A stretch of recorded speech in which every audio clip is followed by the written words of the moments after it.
Hi, everyone, and welcome back to the Savvy Scoop, where we explore the intersection of legal technology, innovation, and the business of law. I'm your host, Doug Stryker, and today I'm thrilled to welcome Laura Seigler Zerr, the local experience coordinator at ILTA, the International Legal Technology Association. Before joining ILTA, Laura spent years in private practice, where she built onboarding and training programs from the ground up, including massive rollouts of firm-wide learning initiatives and using the Savvy Academy learning management system. That's right, she is not just part of the ILTA leadership team, she also walks the walk and talks the talk when it comes to legal tech adoption and training. Now, at ILTA, Laura helps coordinate meaningful local engagement for legal professionals around the country. She is all about connecting people, sharing what works, and elevating the conversation around legal technology. Laura, welcome to the show. Thank you. I'm glad to be here. We appreciate you being here. So, Laura, I want to start with a great note that you sent me a while back. And you mentioned that while you're now at ILTA, you have had deep experience rolling out onboarding and training programs from scratch, including using the Savvy LMS. Can you please just walk me through that whole journey?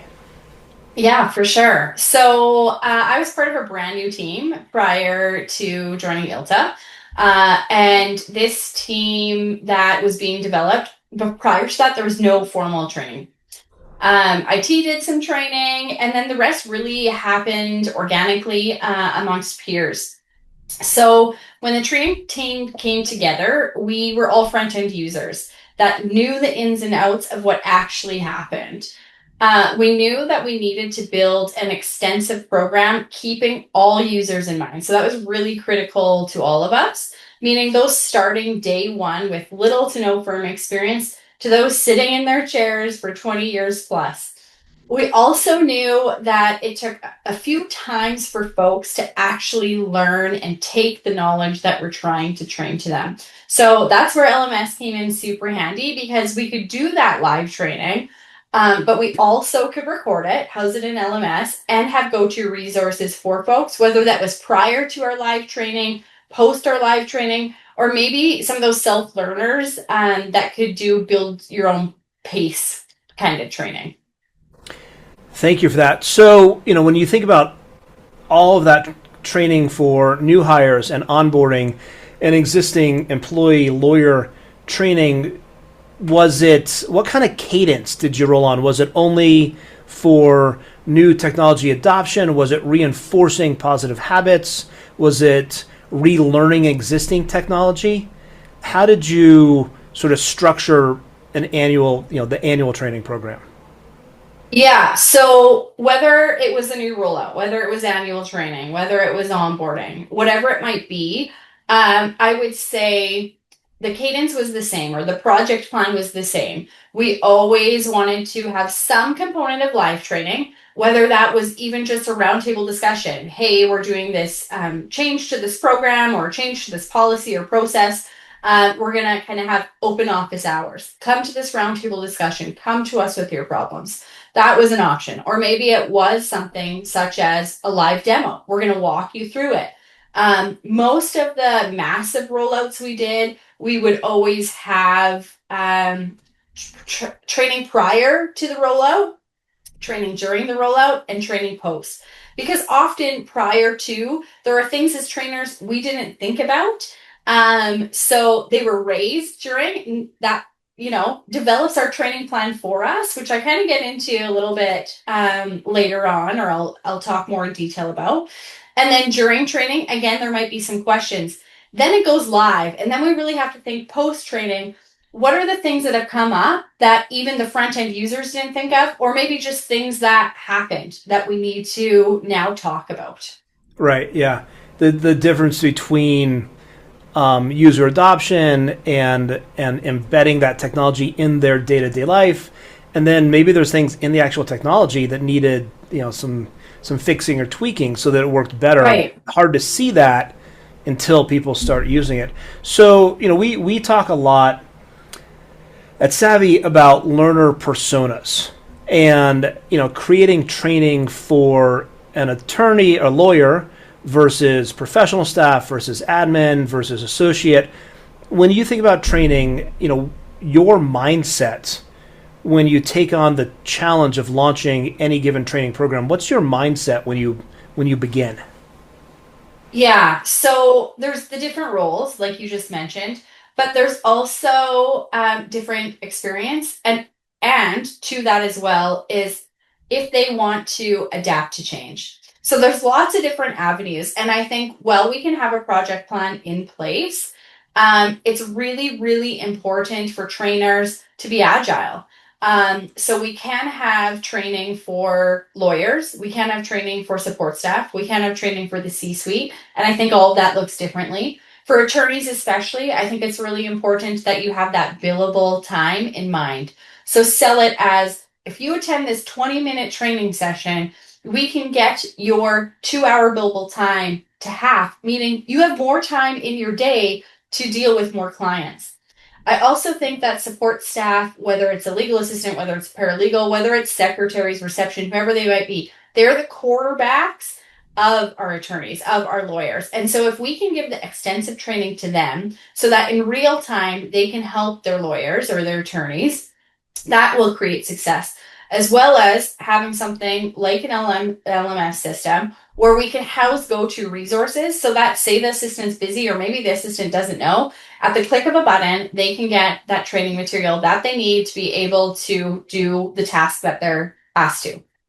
Got it. Got it. So this will lead me into the next question about rollouts. But first, you mentioned people who embrace training and those who are slightly resistant to it. How do you support the ones who are most ready to embrace change in terms of new technology?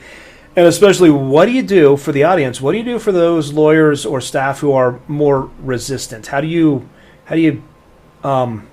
persuade them? Yeah, I think they both serve really, really important roles and set up trainers for success. So the people that accept change, I call them kind of our champions, our go-to people, our people that will be the persuaders. They will be the sellers. They're the ones on the floors. So if we can get them up to speed prior to, and they can assist us with rollout, that's really, really valuable.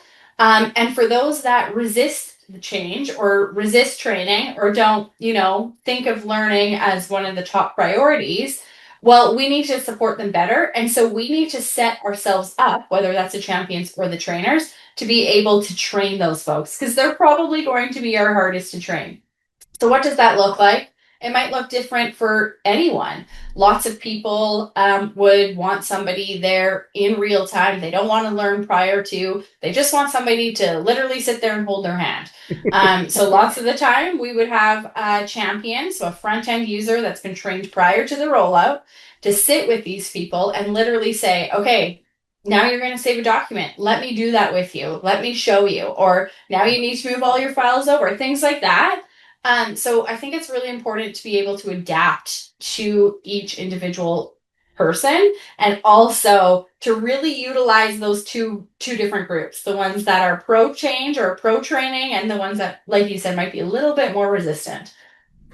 Fantastic. So let's get into maybe a few specifics. Thinking about that audience, were there any major lessons, good, bad, or hilarious, or all three, that came out of some of those big rollouts? Yeah, there's many for sure. I would say that my biggest training achievement from a large scope perspective would be being the lead of a massive rollout. So I was responsible to flip our firm from one of the oldest versions of a DMS system to a cloud system. So this included, like we just talked about, users that hated utilizing a DMS system. They were saving to a desktop, which was against policy. And then we had people that would sell a DMS system on the street for free.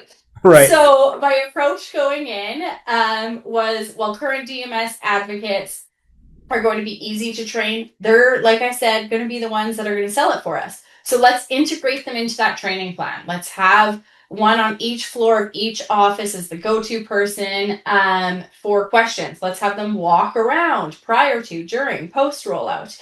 And that was a huge success people tend to hear better. You touched on this at the top of our call. People tend to hear better from people that are equivalent to them. They just have a better understanding because they're the ones doing the exact tasks as being asked.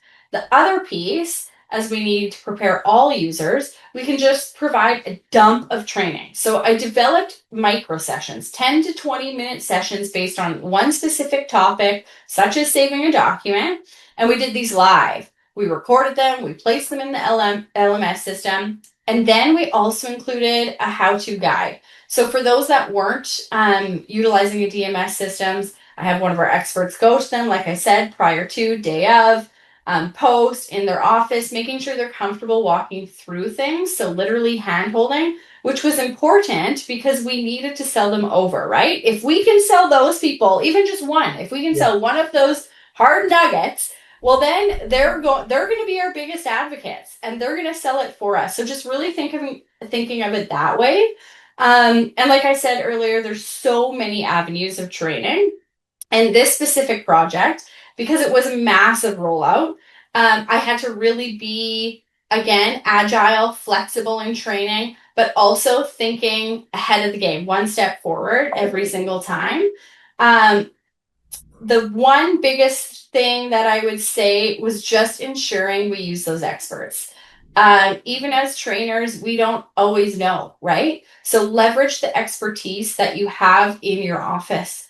Another lesson, which I'll probably dive into a little bit later, is just making sure that you have the right hands in the right places. So often in that specific rollout, we were bottlenecked simply by people who didn't really need to be involved to that level.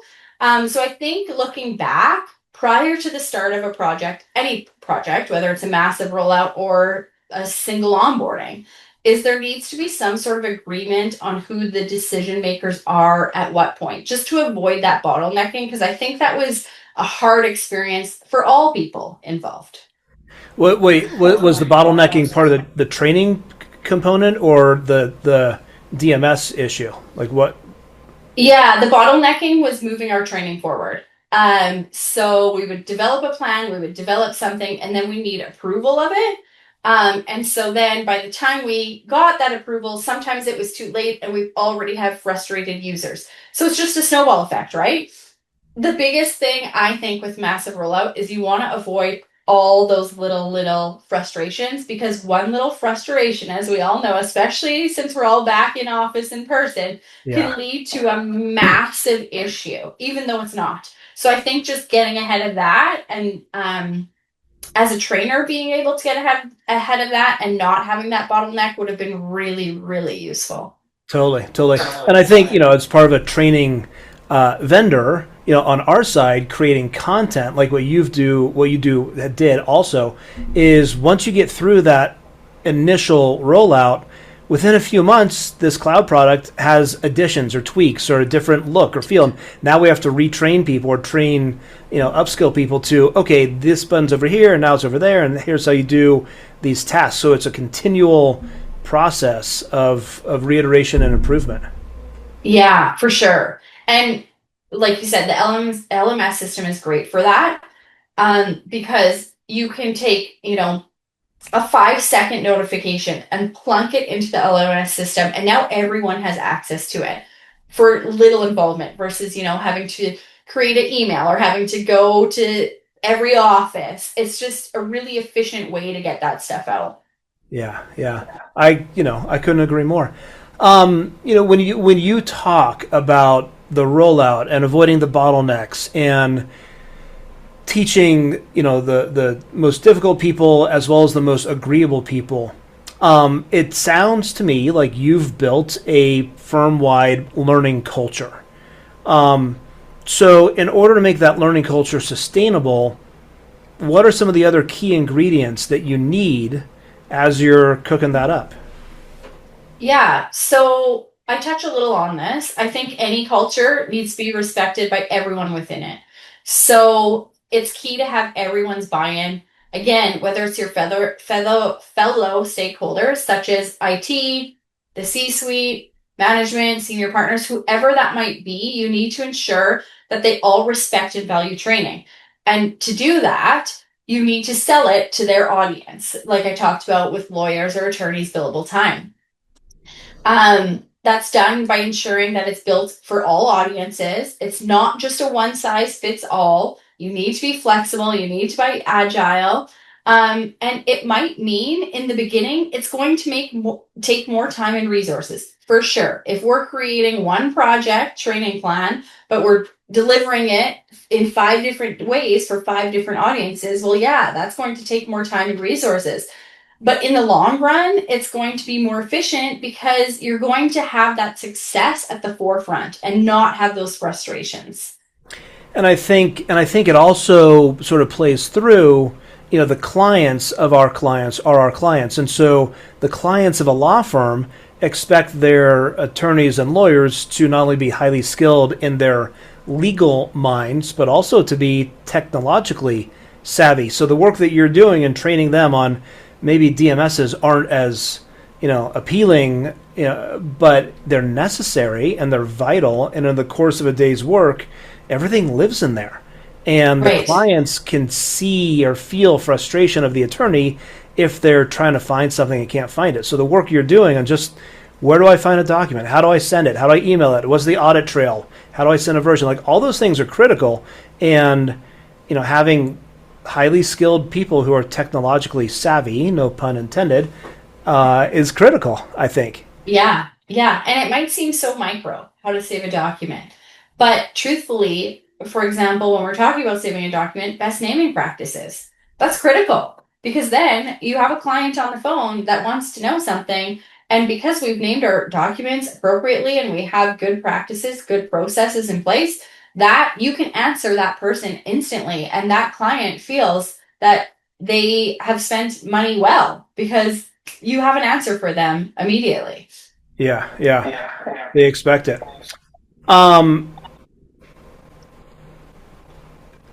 So, I mean, you talked about this before, but I want to dive into it a little bit more. Attorneys who are using the billable hour and attorneys who are working flat fee, I think sort of technology training goes into the same bucket. What happens to some of your cheerleaders who finally understand the product and be like, does it really matter that you can, by attending this 20-minute training session, that they can now bill more time? Like, does that logic work in the mind of a lawyer? And how can you build on that to sell it to the rest of the team? Yeah, I have found that approach does work. Now, one thing I also think is important is trying to find an attorney that could be our champion as well. So having an attorney speak to another attorney to say, hey, this trainer just showed me how to do this and it literally saved me this much time or whatever it might be. I think it's important, no matter what the role is, to ensure that you have a champion for each person that is equal to each person. Because I can say the exact same thing as a senior partner, but when a senior partner says it to another senior partner, it's just heard differently, which I totally understand. I totally get it. And when we're championing those people, when we're finding those champions, they might bring something to us again that we might not have thought of. So no matter what your experience is as a trainer, I think it's always so important that we don't know it all. And you always go into that mind frame. We don't know it all. Let's engage. It's a community, right? It's a complete community that we all need to collaborate. Collaboration is key. I'm gonna go a little bit off our script and ask you a question about. So in every firm you've got different layers of professionals. Do you think that an attorney needs to know? It's a leading question, obviously, but that an attorney needs to know everything about everything, or not? And the role of professional staff is to be the power user, because that's sort of where the money's generated. The billable hour is generated through the ability to delegate some of the documentation of the work product. How do you place power users into that equation? Yeah, I do think that every person should, to some level, know how to do everything because, say they're working a Sunday night at midnight. Well, they're not going to have their support staff there for them. So I do think it is important. And again, that's where LMS comes in handy. Say, training happened months ago. Well, Sunday night at midnight, now they can pull up LMS and watch the quick demo video. So I do think that everyone should know something to some extent. But I will agree with you in that they need to specialize their time and focus their time somewhere, and they're going to rely on the support staff to be those quarterbacks, to be the specialists. So I do think everyone has a specific role, but at the same time, I do think everyone should know to some extent how to do everything. Yeah. Okay, last little section on this part before we move on to ILTA. If you had to do everything all over again, what would you do differently, and what would you keep the same? Yeah, I touched a little on this already, but I would have a project plan in place prior to the project even starting that identified all stakeholders and their level of decision making at specific times of the project, because I think that changes. My biggest challenge in the training world, again, was being bottlenecked by someone who needed to sign off on something, then in the end didn't really need to. They signed off and didn't really look at the project. So I just think, looking back, if we had all agreed on those levels prior to the project beginning, it would have been a lot more seamless than some projects were. One thing I wouldn't change at all, ever, is always leveraging the experts. They're the ones, again, actually doing the tasks, and that changes. You had touched on that. We live in this fluid world, right? So I was in training, formal training, for 6 years. 2 years into training, I quickly knew things are changing. I'm already out of touch. I'm not the expert.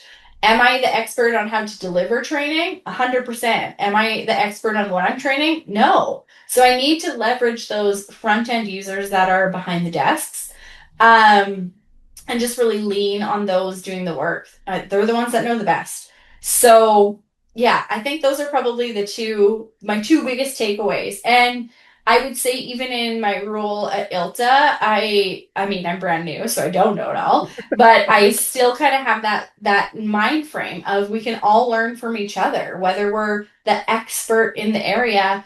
You never know it all. You can always learn from someone. I love it. I love talking about training with you, Laura. It's just like you are in the weeds, and yet you have this ability to be at 30,000 feet at the same time. I love it. Yeah. But I'm really curious now about your new role. And I'm curious about, what the ILTA local experience coordinator, you moved roles for reasons, but what's most exciting for you in this new chapter? Yeah. So prior to coming here as a staff, I was a volunteer, and I absolutely loved what ILTA was about. I loved what they were doing. I gained so much knowledge from the community of ILTA, especially as I was new to that formal training world. I needed resources, and I needed people in the legal world, which, as we all know, is so different than other worlds, to bounce ideas off of, get knowledge from, just get an understanding of what others are doing out there. And ILTA is the one that provided that to me.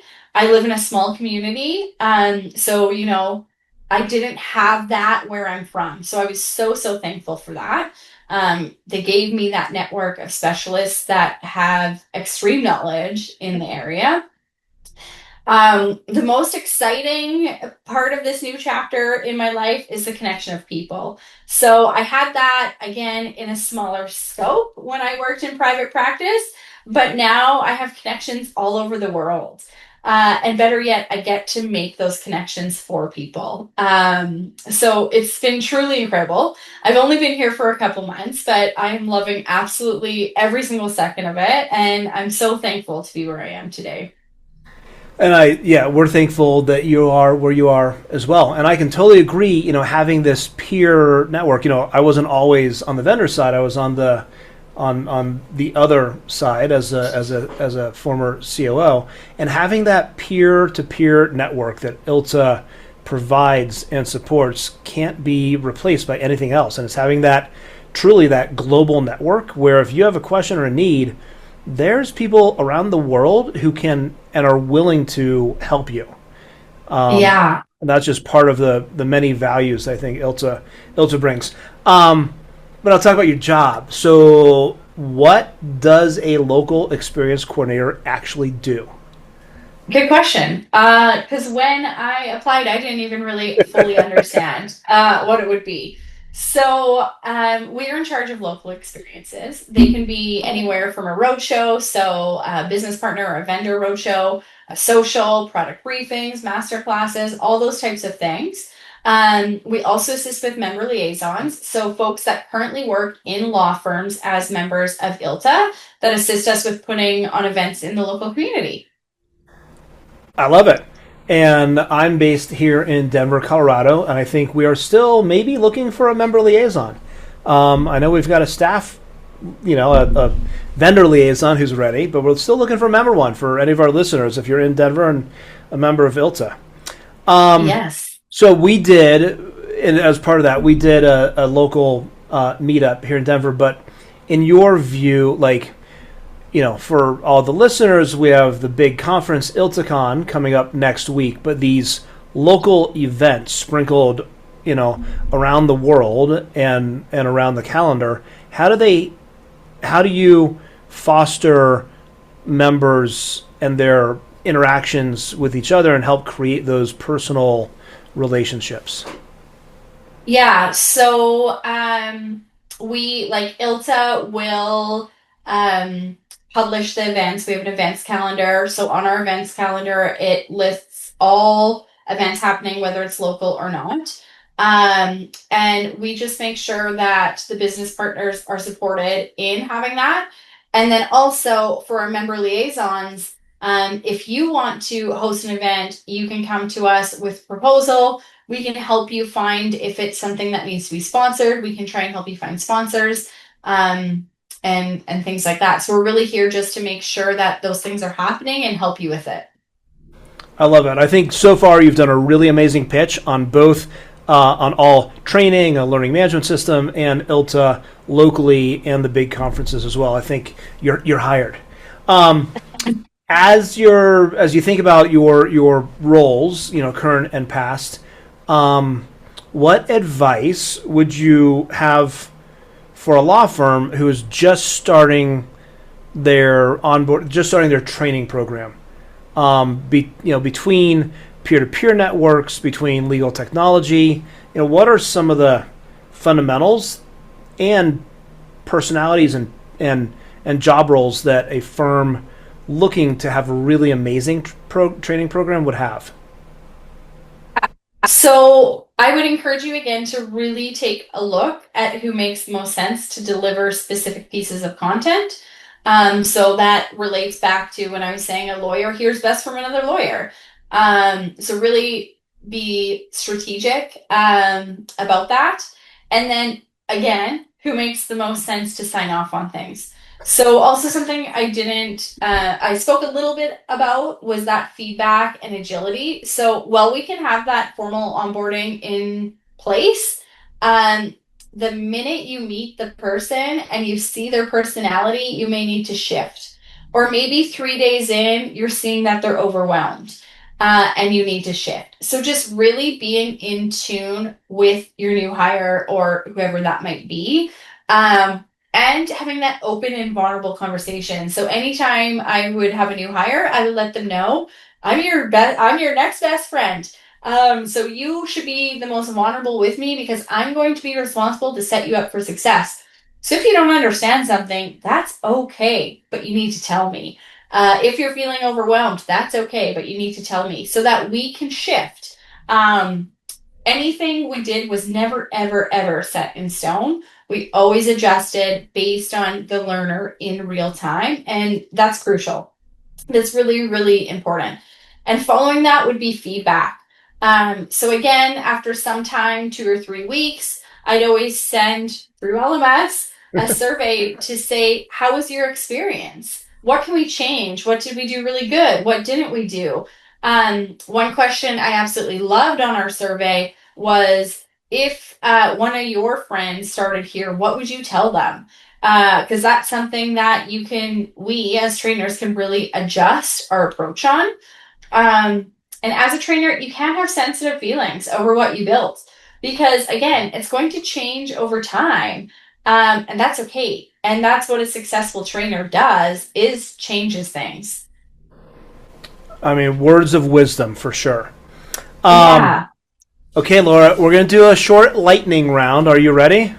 Okay. It's not too tough. What is the one training tool that you cannot live without? 100% front end users.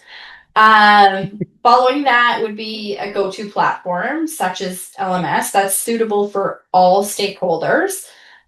So one thing coming into the training world, the LMS system wasn't utilized as much as it could be. And so I always wanted our LMS system to be our go-to shop. So lots of things people didn't think about, like surveys, right? Put your feedback in there. You can pull your data from years and years on to see how you've developed things. Maybe you belong to that risk and compliance world. So let's throw all that data in there. Let's have our annual training, our respectful workplace, our anti-harassment, all that training in there, so that when our risk and compliance officer knocks on our door, we can instantly pull these customized reports that they can give to our auditors.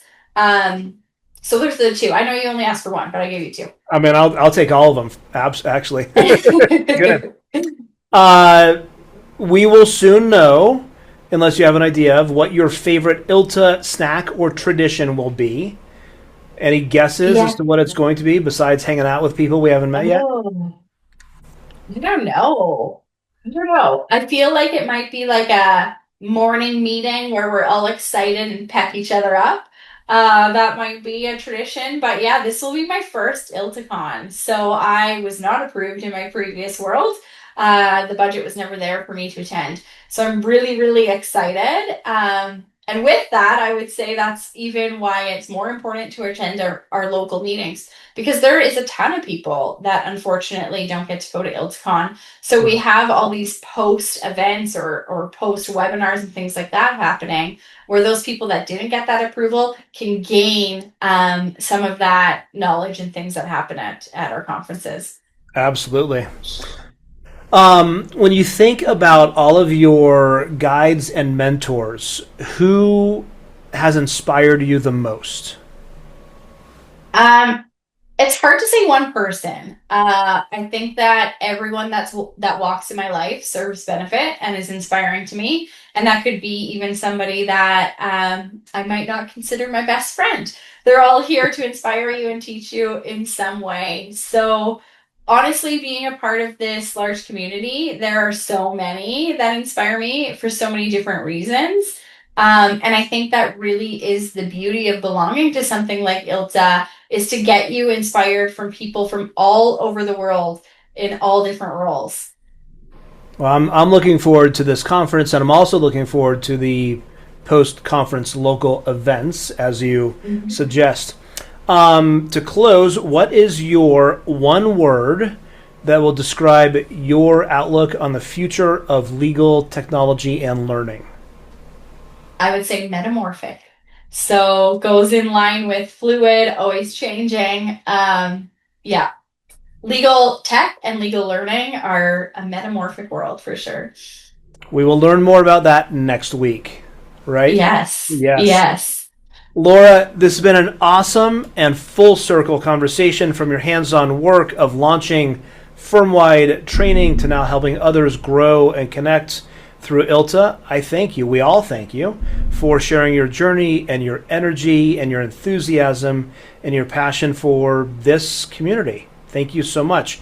And to everyone listening, if you're building a training program or just looking to connect with like-minded professionals in legal tech, ILTA is where it's at. You can learn more at iltanet.org. And if you're ready to elevate your firm's learning with a powerful LMS and legal-specific training content, visit us at savvytraining.com. Thanks, everyone, for being here. Laura, thank you for being here. Such a pleasure to chat with you. Thank you. Thank you so much.